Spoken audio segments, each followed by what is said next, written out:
Check this out. And here we go. Thanks, Karine. Why do you think Americans are so down on President Biden right now? What do you mean? I know you don't like to talk about polls like the 5 of 6 swing states that he is losing right now to somebody who is a criminal defendant. But more broadly, it doesn't seem like anything you guys are doing is making him more popular. Why do you think that is? So, what do you have to say for yourself? oh, you mentioned a criminal defendant, your words, not mine. So I want to be super mindful about how I answer this question, because obviously that criminal defendant is also in the race for 2024 election. So I'm going to be super mindful there.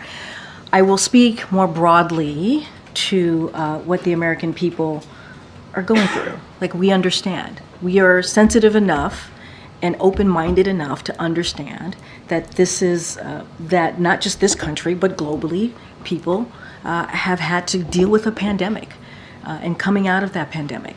We understand that even, you think about gas prices, and because of Putin's war, what that has occurred that led to gas prices increasing. And the president had a lot to deal with when he walked in. A lot. Oh, shit. Here we go again. Of crises. And this is a president that took that very, very seriously and took action. The American Rescue Plan. No Republicans voted for that, but we ended up trying to work to get an economy that's fairer for all and make sure that we don't leave people behind, and creating 15 million jobs and an unemployment rate that's under 4%.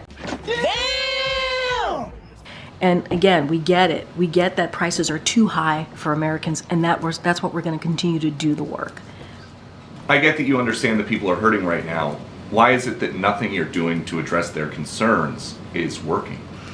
What I'm saying is, we're going to continue to do the work. I can't speak to the polls, right? Those are for folks who are experts who can do a deep dive and look into that and speak to them. What I can speak to is, we understand what the American people is feeling.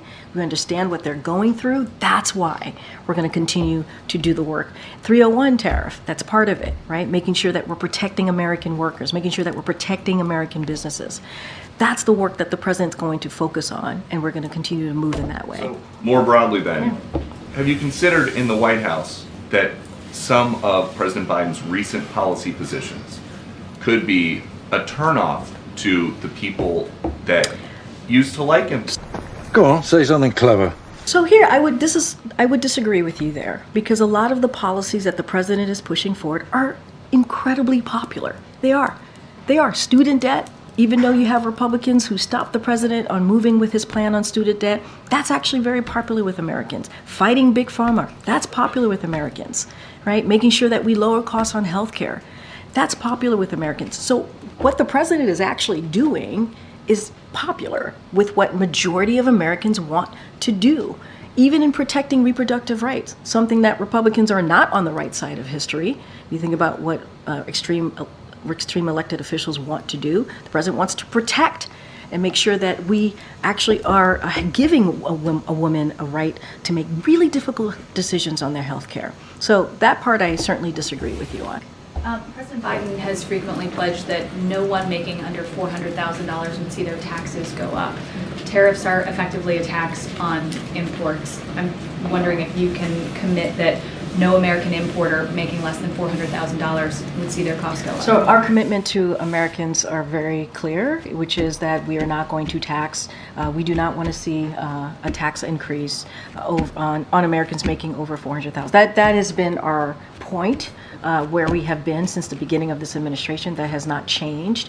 We have to remember what these tariffs are all about, is actually making sure that we are protecting American workers, that we are protecting American businesses.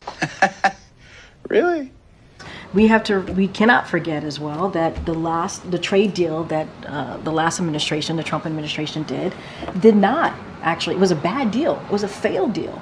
It didn't increase our American imports. It didn't increase manufacturing here. And this is importers of solar cells are some of the products that are part of the announcement today. You can guarantee that none of those importers. What I can say is American, Below a certain what I threshold can will say see is any Americans here, we have been very clear that we do not want to see taxes for them if they are making under 400,000. That is something that we've been very clear about. But I also do not want to, we should not forget why we're doing this today. This is about protecting American workers. This is about protecting American businesses. What we saw from the last administration failed. It failed. We did not see manufacturing go up. We did not see imports go up. What a load of crap! Karine, picking up on your last answer, that you don't believe that this is a tax on Americans making under $400,000 a year, some Democrats, including Jared Polis, the governor of Colorado, come out and said that tariffs are a direct regressive tax on Americans and that this tax increase will hit every family, calling it horrible news. How do you respond to that?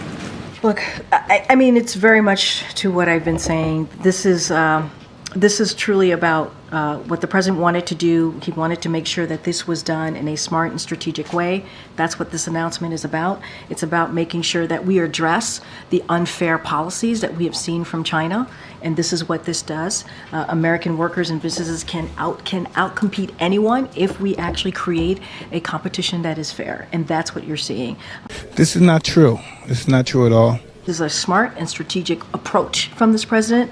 These tariffs are targeted at critical industries where his investing in America agenda is spurring a manufacturing boom. He is coupling investment with actions to protect American workers and to protect businesses as well.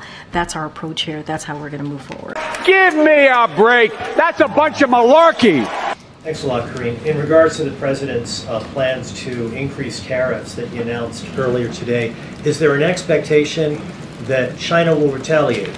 And if indeed that happens, what should American consumers plan for in terms of increased prices that they pay for on a variety of Chinese goods? So I think the ambassador addressed this question a little bit, and what I will say is there's no need for a trade war. There isn't.